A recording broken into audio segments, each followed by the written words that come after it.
Hi people, and how much you think Carlos Cruz to the here, the man which is designed for my eyes, doing a 5-minute review on Sodom's newest album, The Arsonist.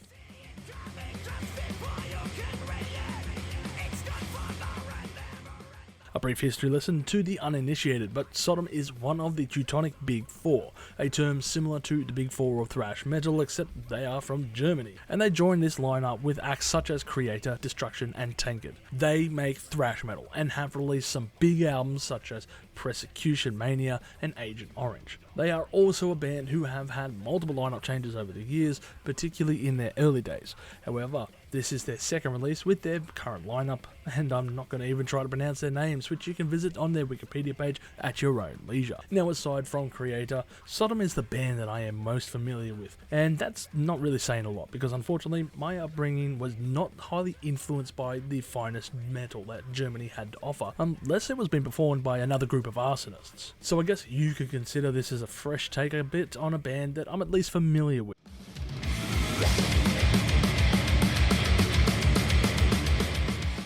Straight out of the gates, the band hits us with its thrash attack, and I'm immediately reminded of other contemporaries in the field, such as Exodus or Testament, not only because they are awesome bands who haven't really backed down in their relentless approach, much like this group, but they have also stayed true to their thrash metal path. But also because I'm sensing a reoccurring theme, as all of these band names are taken from the world that is within the Bible. Testament, Exodus, Sodom. If these three bands were to ever tour together, they should call it the Unholy Trinity. Anyway, Battle of the Harvest Moon certainly sets the pacing for this record and what is to be expected throughout its entire duration. An assault on the senses delivered at a tempo of about 6,000 beats per minute.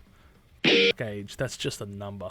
This certainly carries over as well on the next track, Trigger Discipline, which to me is one of the best tracks off this album and certainly is a reoccurring motif with previous album themes. And also the main band icon, of which I didn't do research on the name of the guy, but that Blue Man Army guy is what I would call him. Fast and frenetic. That is the easiest way to describe this album in a nutshell and as a whole.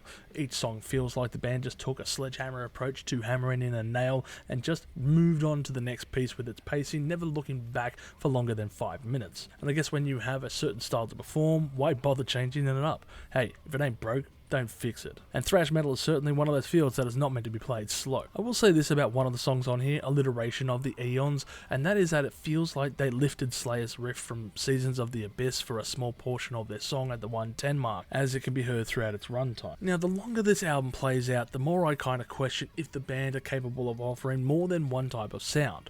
I guess it's admirable that they keep up to a rigid performance for the album's runtime, but it becomes a little bit monotonous on a playthrough and difficult to decipher between songs when none of them really stand out or really have any breaks in between. One of the highlights of this album has to be Sane Insanity, which begins off with one hell of a riff, but then launches back into the same styles that the band is offering on this album for its entire duration. It's a real shame, because it showed real potential at the beginning, but then just kind of drifted off. As it stands, it is still a standout track and does give me some Slayer vibes again with the way it was written, the vocal sections, and the overall vibe of the song, and that is just how I get to that side. Overall, I am going to give this album a score of 6.5 million chilies on the spicy scale, with my favourite tracks being Trigger Discipline, Gun and Groom, and Sane Insane. This album is just fine if you're looking for a thrash metal album to get you by, but it does feel rather one-dimensional. Sure, it goes hard throughout its entire runtime, but just lacks any kind of melody or dynamic shift within any of the songs. Now, this isn't exactly a fault, but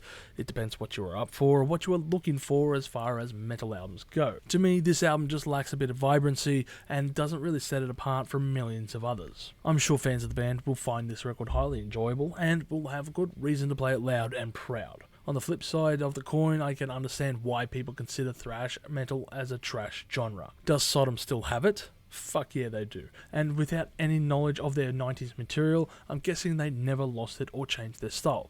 But hey, correct me if I'm wrong on that point. This is an adept album by the band, but it doesn't stand out by any means. Fine for a playthrough or add in to any kind of gym metal playlist, but not to your best metal playlists. Anyway, let me know in the comment section below, as always, what was your favourite track off this album, and as always, you stay spicy out there. If you've enjoyed this content, make sure to smash that like button, subscribe to us, and stay notified for future music related content because it keeps our manager happy at the end of the day. We are also on Discord, Instagram, Facebook, and all those other social platforms if you want to check us out. As always, people, you have a great day and stay spicy.